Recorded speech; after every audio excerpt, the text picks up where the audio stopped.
Senator Graham, I want to ask you on the battlefield and when it comes to weapons. CBS's Jim Laporta has learned a recent defense intelligence assessment shows Ukraine's shortfall in artillery and in drones will lead to marked Russian territorial gains in 2026, with Russia gaining 7-to-1 firepower superiority by this winter.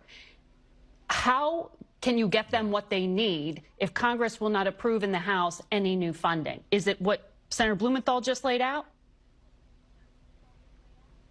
Well, just stay tuned for tomorrow's announcement.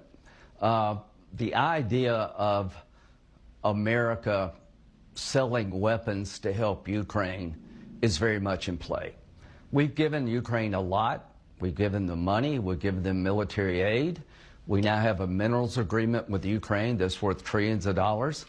So I don't want to get ahead of the president, but stay tuned about seized assets. The Europeans want to limit the interest on the assets to go to Ukraine.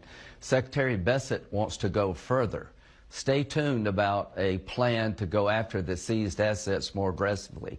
Stay tuned for a plan where America will begin to sell to our European allies tremendous amount of weapons that can benefit Ukraine. Putin has calculated that we would get tired and Europe would get weary. He made a huge mistake. NATO is bigger and stronger, and we're more committed than ever to make sure he does not take Ukraine by force. So Congress is on the verge of passing the most consequential sanction package in the history of the country. It will give President Trump tools he doesn't have today, a literal sledgehammer. And the big offender here is China, India, and Brazil. India buys oil from Russia cheap and resells it. That's despicable. I've talked to President Trump. He said last week it's time to move.